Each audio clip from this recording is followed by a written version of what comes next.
Stuart, keep this close to your mouth Yes, ma'am. and angled a little bit this way. Yeah, great. Good. Perfect. This is a comedy club, I think. Mm-hmm. Closer.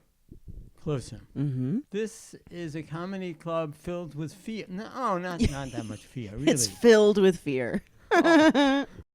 Welcome to, I guess it's a collaboration of Female Intern, which is a podcast I host, and Pure Chaos, which you're familiar with, which is a comedy empire, a vaguely fascist comedy empire.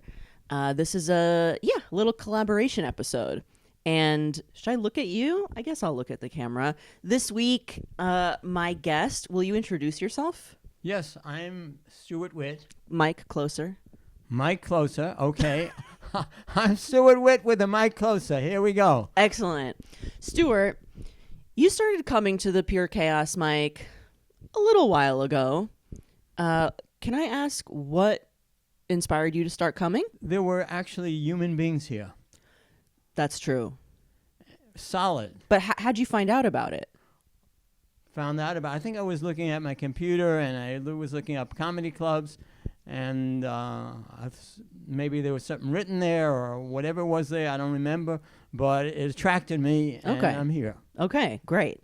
I have lots of questions about your journey into comedy, but I want to rewind a little bit. Can you tell me a little bit, like, where are you from? How long you been in New York? I think I can tell you that. Great. So, I am from Brooklyn, New York, and I spent most of my life in Brooklyn, New York, and then I started teaching and Teaching what? mathematics. Whoa, okay. How old were you when you started teaching mathematics? Mid-20s. Okay. And Teaching to who? Like elementary school, college? high school. High school. Okay. So, that's fun when the kids are behaving, Mm-hmm. and not so much fun when the kids are not behaving. Yeah. And it's all my fault, because it is my fault, because they're kids, and I'm the adult, and I'm the professional, and I'm getting paid. Well, that's good stuff. So it's my fault. What's your fault that they're not behaving? Well, it's not really my fault. But what? What's the fault? The what? Well, the fault is the fault lines is like there's going to be an earthquake if these kids don't behave. Okay. But they are adolescents. That's what they are. So they're doing their thing. Yeah. And this is the most important thing kids can do. Human beings can do is to do their thing, to be the best person that they can possibly be for Okay. themselves, not be somebody else, but be themselves. Okay. Which in the case of like a 17-year-old is kind of to be a Wilde Chaya sometimes. Yeah. Yeah. Okay. So, but that's fine, because that's what they need to do. And then I have to, as a teacher, draw them in and motivate them. Yeah, make math worth paying attention to, Yes. worth behaving for. Right. Okay. What was your relationship to math like as a kid? Well, Mike closer? Mike closer. Okay. Yeah. I think it was an escape for me, to escape from the real world, just to get into some math equations and that kind of thing. Can I I wasn't ask that much of a people person, but as a teacher, you have to be a people person. So I've been struggling for all those years that I was a Yeah. teacher. Are you still teaching? No, I'm retired now. Okay. How long have you been retired? About 8 years. Okay. When you say math might have been an escape for you, can I ask what you were escaping from? Escaping from everything, from the world, from... Were you an angsty young person? I was unsure of myself. Okay. And that is not good when you're a teacher, because you need to be a role model. And if you're not a role model, then why are you there? Well, so as a kid, you were unsure of yourself. Yes. Can you chart when you started to become more sure of yourself? It's a gradual thing. It's every day I keep doing it now. Okay. I mean, I always working at it. Yeah. And working at it. And working at it. Okay. So But the kids are fun because they're live human beings, and there's nothing more exciting to Than explore live human life beings. with live human beings. Yeah. It's terrific. Yeah. So I have no complaint. How about your family now? Do you have, are you married? Do you have kids? Are you flying solo? I was married. Okay. I have 2 kids, Oh my gosh. and they're not talking to me. First, the one wasn't talking to me since the divorce. Okay. When was the divorce? Divorce was like 25 years ago, something like that. Okay. So one of your children, you guys haven't been talking since then. Yes. Okay. Since the divorce. And the other one, we had a very tight relationship, I thought, Mm-hmm. and she made great strides with me. Mm-hmm. She had some difficulties, but she made huge strides. And then things fell apart for her. And she moved in with her younger sister, 2 years younger than she is, and now she's not speaking to me either. Yeah. That sounds hard for you as a father. It was hard, but after a while, you like, okay, you have anything else to complain about? So, yeah, I have other things to complain about. Forget about that. I'll find other things to complain yeah, sure, about. it's not a problem. It's not hard. No. Okay. Is parenthood something you always envisioned for yourself? Like, did you think much about it growing up, or kind of just, people have kids, that's what I did? Well, I think I like kids. Mm-hmm. I like people. I like everybody. Mm-hmm. Nobody likes me sometimes, but sometimes they do. It depends. It varies a lot. Okay. And then I got Red Cross certified for swimming and lifeguarding, and When? I don't know, 40 years ago, I worked with the kids in swimming and learning how to swim, and that was Mhm. great fun because kids love to do a skill like that, physical skill, and Yeah. that's great. And even if I were a bad teacher, I would be good at that. So I was trying to teach this group of youngsters anything, but they weren't paying attention. So I had to do something. Okay. And so, it's like I didn't exist to them, or I existed, but I was not a human being to them. Right. And Like, we expect kids to not pay attention, just be kids. exactly. But you're the teacher. You got to, like, hey, guys, listen up. Well, I couldn't get that far, though, Okay. because whenever I opened my mouth, they would start speaking. They had it timed perfectly. I don't know. They should be in comedy. Yeah. Not me. They should be in comedy because the timing is perfect with those kids. Okay. So I said, come on, let's go to the deep water. This is a little bit crazy. You don't take advanced beginners, which is basically beginners with a little touch of advanced, and you don't take them to the deep water. Yeah, you don't just do don't that. do that. No. No. So what the heck were you doing? I don't know what I was doing. I had to do something. That's all I knew. So let me drown these kids. Maybe that'll get them to. No, I wouldn't do anything like that because I love kids. Okay. No matter how they act, I love kids. Okay. And so I would go into the water first. Mm-hmm. And whatever you project, that's what they feel Yeah. because they trust you. Yeah. It's an energy Yeah, exchange. exactly. I don't know what that means, but I'm saying exactly. That's fine. Good. Okay. All right. So with these 2 and 3 year olds, I would get in the water and it's wonderful, and I start swimming until one kid invariably would ask, one kid or another kid or another kid, one kid, different times, different days, Okay. different kids, and One kid would ask. I said, and this kid says, that's not fair. What's not fair? He's in the water and we want to go in the water. Of course, I set it up that way. Like, how could they not want to go in the water? I'm Yeah. having such a great time there. That's And smart. I remember one summer, it wasn't good because my kids were too young to go to sleepaway or something like that. I don't know. And Your so- kids, like your daughters? My daughters. Okay. So we all went to this day camp. It's my 2 daughters and myself. And Like you were a lifeguard or a swim instructor? yeah, Okay. lifeguard Okay. swim instructor. And again, so it was the same thing. But when I got in the water, I went in first, and then I would have a great time in the water, whether I was having a great time or not. But it looked that way, and usually I had a great time. I get used to the water. I had advantage over them because it gave me a few seconds to Sure. get used to the water, and it would be the same thing that I did at this other camp. So anyway, at the other camp many years before, I had them sit on the edge of the pool, and then I get into the water, have a great time, and I say to the one kid, you can come into the water with me. Special treatment. Special treat, really. I mean, you can come into the water. Wow, I'm the only one who's going into the water with him. Yeah, not too bad. Not too bad. Whoa, I'm going into the water.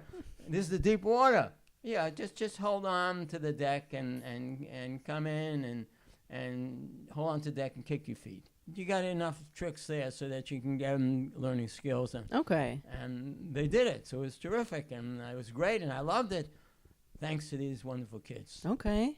Nice. It has to be But- nice because it's life. And if you don't seize the opportunity in life and you don't find a way of doing things, then you don't do things, and you go in a corner and you cry and you weep and blah, blah, blah, and you maybe later on my kid's not talking to me. Wait, come on, man. Life goes on. Do it. Do you cry or weep very often? No, because it's like, what's the point? I mean, I go through, there were periods when I cried and I wept. And that was good. That was great when I needed it. Yeah. But when I didn't need it, But now day to day, that's No, not no. the state that you're in. no, Okay. thank God. Do you recommend getting married? Do you think that's something I should do? I'm 33. All right. So, Danielle, I have to tell you something. Okay. I'm ready. I love you. I really do, because you are such an outgoing, beautiful human being. You're a beautiful woman, but a beautiful human being.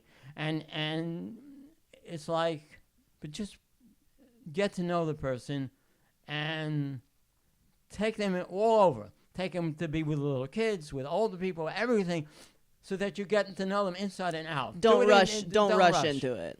But yeah. but give them.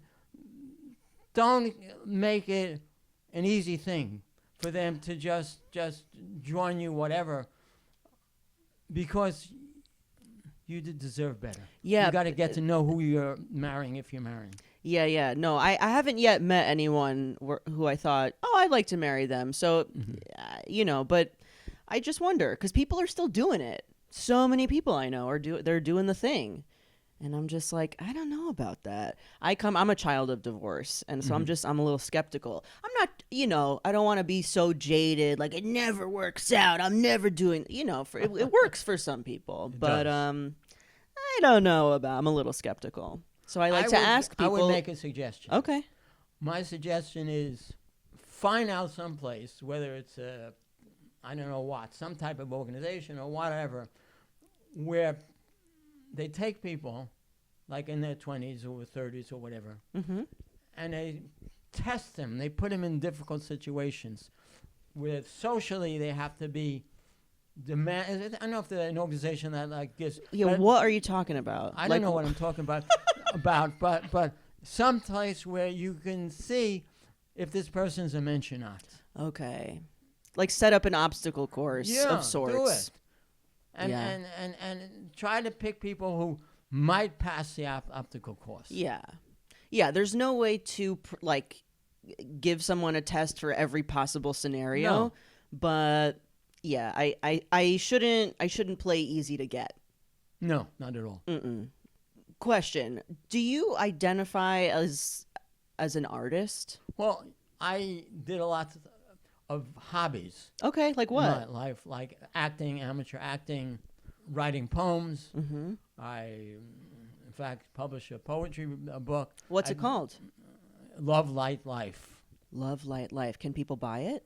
Yeah, nobody buys it, but Okay, I we're have gonna to link learn how to to it. market. I have to learn how to market. Maybe yeah. you guys can help me. I'm open to all possibilities. Okay, is it available on the internet? Yes. Okay, great. We're gonna link to that. Okay, great. Great. We're gonna move some product for you. Whoa, that's terrific. Huge day. This is a huge. Wow, This it's is Stuart terrific. promo. Okay, poems, acting. Mm-hmm. Yes. Any other hobbies? Oh, I did pantomime when I was in France. When were you in France? Oh, I forgot to tell you this. So I was in France for several years when I got fed up teaching and I wasn't sure of myself and blah, blah, blah. How old were you? 30-something. Okay. And so I had studied French in high school. And then I went to Alliance Française in France and learned some more. And I met somebody who wasn't Jewish. And You're Jewish. And I'm Jewish. Yeah. Me And- too. Yes. High five. And that was, and it was, so I spent a few years there, and I spent some time in England with this girlfriend going back and across the ocean. Yeah. How can you do such a stupid thing? People go from Brooklyn to New York and New York to Brooklyn. You mean France? In the United States, and they think they traveled internationally because they went from Queens or Brooklyn or New York, and New York. Is that international? Yeah, I asked someone on a date one time. I lived in like South Brooklyn and he lived in North Brooklyn. And when he found out, he was like, I'm just not trying to do long distance. And I was like, is he kidding? He wasn't kidding. I was like, all right, you failed the test. And so you have this like cross-Atlantic romance with a French girl. Yeah. Well, actually, it was you. What is it called? Yugoslavia. Oh, okay. So you both found yourselves in Paris trying to find. Well, actually, she was living in. We both found ourselves in Paris because we were both in Paris at that time. But her family was and she was mostly living in Britain. How did you meet though? We both were in the same class in Alliance Française. Like learning French. Yes. How's your French? No, it's not so good. I mean, I could probably pick it up if I needed to, Sure. but now it's not so good. I do a pretty okay French accent. I speak maybe 3 words. Well, that's wonderful. You could take 3 words and you can poly it into a French accent. Wow, that's terrific. It's true. So tell me, did you want to stay in France, or you wanted to come back to New York? I don't remember. I mean, I was there. She was there for a year. I was there for a year, and that was great. And then she went to Britain, and I went to Brooklyn, Okay. and that was that. I did some skiing when I was in, and I always went. Went once or twice a year. I didn't figure I was, going every weekend or every month, but once or twice a year. I didn't trust myself. Okay. Every time I went skiing, I would take the graduated learning method. Okay. You start with a ski that's 1 foot long and 2 feet and 3 foot or 5 foot or whatever, who knows, and you. So I keep learning things. Like I learned skiing. I learned you're curious. pantomime. You're curious. Yeah, I did rock climbing. Whoa. And it's just like you live life. What does it mean? It means, well, I don't know what it means because like I had took this one class for about a week in I think it was Wales in rock climbing and then I Like free, like bouldering or the belays, like what outside, inside? outside with real rocks. Real rocks. Okay. Maybe I have rocks in my head. In fact, I probably do because then after 1 week's worth of that, I had a chance sometime later. I took a chance to climb some rocks. And so then I used to teach when I went to England. I spent several years there, and I taught there. Wait, you spent several years in England. Yeah. How old were you? Well, I was in my 30s because I Okay. was this girl this Okay. young woman that I met was whatever in England. So Okay. it wasn't great, but it wasn't bad. It was pretty. The sex was good, Great. but no, it wasn't. I mean, it better wasn't- be. Well, it was like she was. I have to say something. Mike closer. Mike closer. Okay. Yeah. She had a wonderful personality, Mm-hmm. and to me that makes a difference. If you have sex without a wonderful personality, what good is it? Boo. Not Yeah. into it. Right. But leave that aside. I'm curious about your relationship to your Jewish identity. All right. Did you come from a religious family or just a very culturally Jewish family or none of those things? in between, betwixt and between. I went to Hebrew school after school. I didn't go to full-time day school. Okay. I was betwixt and between, and Betwixt and between. That's Yeah. what we're going to call this interview. yeah, betwixt and between. There you go. That's about. So you were betwixt and between. Okay. Yes. But like, did you do Shabbat in your home? Was it kosher? We did Shabbat in our home. I'm not sure how kosher it was. Okay. Not too kosher. Okay. But I taught Hebrew school, and I've given led lots of discussions on Jewish topics, and did lots of Dvar Torah. In fact, one time, Dvar Torah, word of Torah, and one time I was doing some bit from the. I said that here, and you got excited. Yeah, but it's like you said Dvar Torah. Wow, somebody knows what's going on here. Yeah. That's great. Yeah. Well, I grew up not too far away in a modern Orthodox community, so we're all about the Divrei Torah.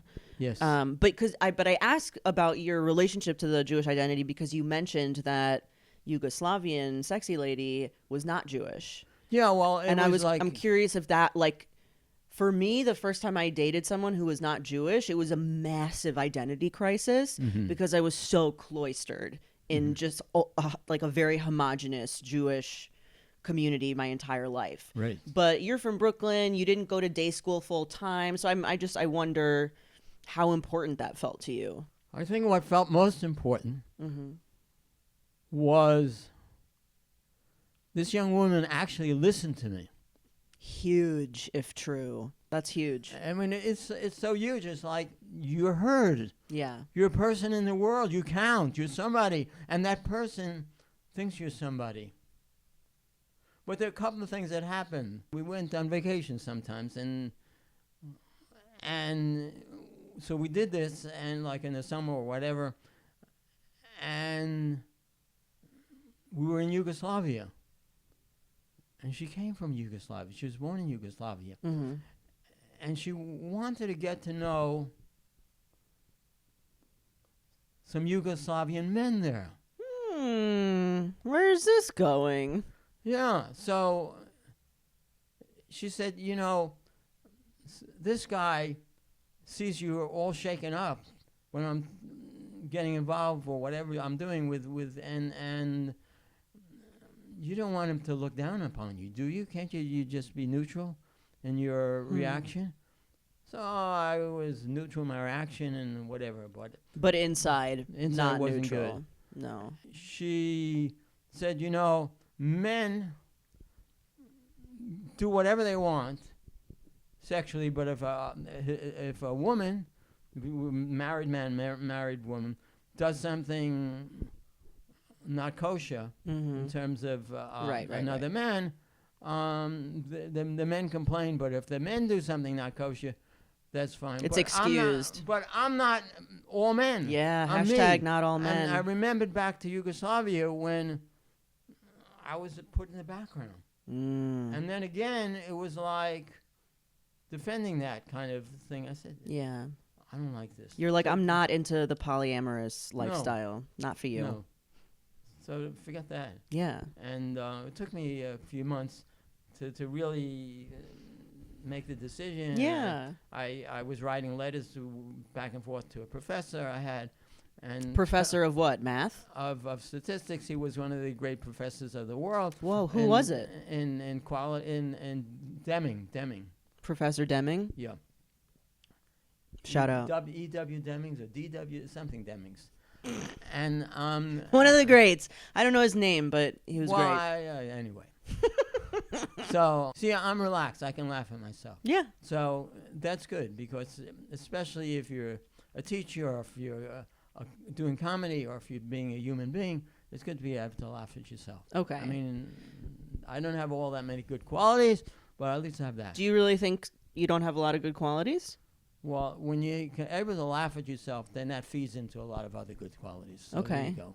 It sounds like you have a hint of some self-deprecation. A hint of self-deprecation, but that is such progress from where I was years and years and years ago where I had more self-deprecation. Okay, so you had like a low self-esteem for a long time. Yes. What changed? Why did that? Why'd that change? I mean, how could it not change? It's like, I mean, Stuart, some people serious. don't change. Well, I had to change because I don't want to live with low self-esteem. Yeah, but I mean, like, it takes. You gotta like decide to I'm change. a Jew. It's atonement. It's atonement. I can't keep in the same place all the time. Let me tell you, know a lot of Jews who are not interested in growing and not interested in changing because it's hard. You have to like sacrifice things. You have to make yourself. You have to be consciously uncomfortable and like. I'm uncomfortable anyway. Okay. So what can I have nothing to lose? Okay, but I just wonder, like, was there a moment in your life where you were like, something's got to change? There were thousands, trillions, infinitely many moments. It was going on and going on and going on. And that's the way it is. That's the story of my life. Okay, it's a little vague, but you have a growth mindset. I have to. It's the core of my being. I identify with that, but I don't think it's like the norm. It's not the norm. No. But it's like I have a choice. Either to be someone who I don't feel comfortable with, which was myself. Yeah. Or, yeah. Well, do you feel comfortable in your own skin these days? Mostly, yes. I mean, it's like relatively, absolutely, incredibly yes, relative to way back to where then. you were, yeah. Yeah. But it's like I'm feeling pretty relaxed now. Maybe I shouldn't feel relaxed. Maybe I'm screwing up royally. I don't know. I have no idea. But I feel relaxed now, but that says a lot of credit to you, of course. Yeah, that's right. It is a lot of credit to me. That's not true. That's all you, Stuart. But were you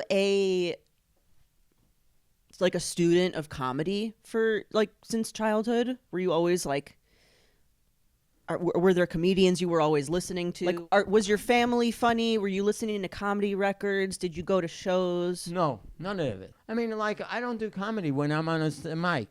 When I I'm noticed open mic that. here. I just talk. And Stuart you come to comedy open mics, you start to talk, and then people crack up, and then you go, why are you laughing at that? That's not what it's a comedy club, so I guess you should laugh. But you're always like confused that we're cracking up. And so it's funny to me that you choose to come to do comedy open mics.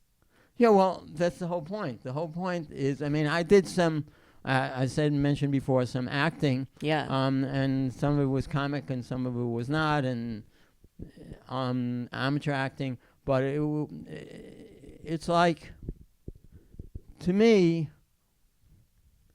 comedy and serious are two sides of the same coin. Okay. If you don't have serious, then nothing matters anyway. So who cares? But if there's something serious, you can fall down from that. Yeah. You can contrast with that. Yeah. And so it's all sort of one type of thing, one wholeness, I wish. At least I wish it was a one wholeness. Maybe it is, I don't know. And to amateur acting, to amateur pantomime, to amateur comedy, to amateur this, and who knows, maybe some day I'll go one step above amateur. You never could tell. Yeah. Well, I don't know. I think it's so interesting that you, like, professionally have been, your profession was in mathematics. That's very logic, straightforward, and then a lot of your hobbies are much more open-ended. Well, I wasn't good at mathematics. I mean, we shouldn't say that. What? I shouldn't say that because I wrote a lot of solutions to mathematical problems for journals, and put my name on it and maybe 20 other names, but throughout the world, different people. But I wasn't that great. I really wasn't. And the reason I wasn't that great is because the creative part, the open-ended part, I loved, but the routine part, the steady part, the skills part, I wasn't good at. My kids in high school are better than I am in that. Well, but then how did you make a career teaching it if you weren't good at it? I was good at math because my creative side was strong enough that it could overcome any other weaknesses. Okay. It's not the way to do math. And that's why I'm thinking of doing some reading and filling in some of those holes in my math background. Okay. But, it's like most high school teachers, don't submit solutions to problems in mathematical In journals, yeah. So I can't be that bad. I have always really struggled with mathematics. Now I suspect my working theory is that my parents got divorced when I was in kindergarten, first grade, second grade. A lot of change at home, right when I'm learning how to add and subtract, and in just my little kid brain, there just like wasn't enough room to deal with everything. So my brain was like, we're going to just not deal with the numbers right now and try to figure out how to read and how to like stay emotionally okay as a 7-year-old. And then I just never really caught up. No one ever, it always just felt so inaccessible to me and so difficult to like figure, I don't know. Math always felt so hard to me. So I'm always really curious about people who not only like it or succeed in it, but like dedicate a lot of their lives to it. I'm just like, what? That's crazy. It's not crazy. It's just not my experience. Well, all I can say is you took that divorce and you made it work for you. That's right. And that's so outstanding because that's what we need to do. Yeah. We need to start wherever we are and just move forward. Yeah. And there's no royal road to Rome, is it? You do it by math, you do it by this, you do it by that, you do it by the other, and you made it work. Yeah. Do your friends know that you go to comedy open mics? 1 or 2. What do they think about it? They don't have the nerve to do what they told me. When was the first comedy open mic you went to? The first time I was open mic was like maybe 2 months ago, something like that. Okay, so I was probably at your first open mic. No, it wasn't here. Okay. I mean, this No, is... but I saw you at, I think, we'll bleep out the name. Okay. But, okay. I think you're right. So you come to comedy open mics, you don't really tell jokes. So why come to comedy open mics as opposed to poetry, spoken word stuff? Like what is drawing you into comedy? Just the like serious humorous dichotomy you were talking about? I don't know what draws me to places. I don't know why I say what I say. I just do what I do. Okay. I mean, I have no answer. Okay. What do you enjoy listening to the other comics try out their material? It depends. Mm-hmm. That's very diplomatic. Yeah, because No, they can be brutal. In this place, I don't think people are brutal. Okay. This is one thing that attracts me to this place. It's the civility. Well, so who makes you laugh? I don't know what makes me laugh, but I laugh because I'm there. And if I'm not there, then I'm not there. So why am I here? So I need to be there. I have to be there. Usually I find something good. If it's not the comedy, it's that you held my attention completely, So it's usually something positive I can find. Okay. And then sometimes it's like I'm not looking to laugh, but I can't help myself because it's just like... Yeah, that's the best. How can you help yourself? That's the best when it's an involuntary response. Yes. Ooh, that's the magic part. Right. I love that. Yeah. So, it all varies. But so, do you have any favorite comedians? You're terrific here. All right, you don't have to do that. Well, you're one of the more natural ones. You're not trying too hard. Okay. I mean, I'm trying like really hard. I do preparation. Yeah. I don't come here unprepared. Mm-hmm. But mic closer. I let things happen. Mm-hmm. I think if I worked at things too hard, they would seem labored because they would be labored. Yeah. Have you ever taken an improv class? Did I ever take an improv? I did acting. Yeah. What drew you to acting? I mean, I wasn't too happy in my own skin. I had to be somebody else. And then I could forget about myself. I could be somebody else. So that was fine. So. But I think a lot of people don't feel comfortable in their own skin. But it's not everyone who's like, I don't feel comfortable in my own skin, so I'm going to do something about it. And I'm going to put myself in the position of an acting class where I have to perform in front of other people. That's like for a lot of people, that feels like a pretty high stakes situation. So I'm just curious about like the impetus that pushed you to actually take that class. You're like, I don't think that hard about it. I don't, because like what do I have to lose? Things are bad enough. I have nothing to lose. I'm always saying that. I mean, it's fun. I mean, if you don't do things in life, if you don't experiment, if you don't explore, then you're cutting off yourself. Well, who wants to castrate themselves? I mean, I threw that in, that castrate business, but you're cutting off yourself. Mm-hmm. I can see how that's good. And I know that some people have more difficulty than others in going out of their comfort zone. Yeah. So I'm not... Because it sounds like you weren't always good at going out of your comfort zone. Yeah. When I was even in elementary, high school, but a little, I mensed out. I became a person. Mm-hmm. Yeah, it makes a difference. It's positive, and I don't regret it. No. So do you enjoy being on stage? Do you enjoy performing? I think I enjoyed performing because Mike. I enjoy performing because what else is there? It's like, this is life. You know, fiction is truth and truth is fiction. Out of fiction, you draw from important truths. And out of truth, you can mess that up too. Mm-hmm. So I don't know. But when I'm in front of an audience, does it feel it's like an interaction. That interaction is so beautiful.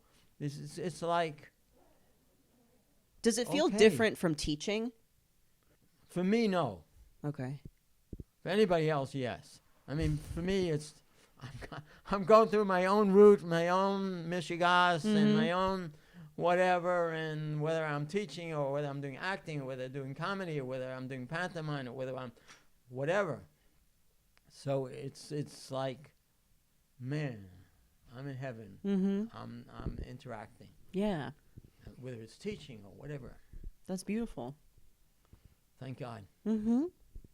So when you retired, what do you do to stay busy? Well, like I'm taking a biblical Hebrew class. Ooh, where? Through my synagogue. Okay. In Brooklyn. Mm-hmm. And so that's a big chunk of time. As Yeah. much as I want to devote on it, I can devote on it. Sure. So it's not a lot like I'm not doing enough. I'm doing too much. It's always pulling back. I'm going to emphasize this. I emphasize that. And I'm going to do some exercise. I'm going to walk along the ocean. I'm going to do comedy in the elevator or in the laundry room. Everything I do is an opportunity. And either I see it as an opportunity or the world passes me by. And then when I'm on Saturday afternoons, is usually the rabbi leads a discussion of the Torah portion, and I'm like 100% there. Yeah. They're talking about Joseph's brothers lying to Joseph and saying, our father told us, don't be kind to us because that was a long time ago or whatever. Don't hold a grudge against us. Okay. Because they sold him into slavery.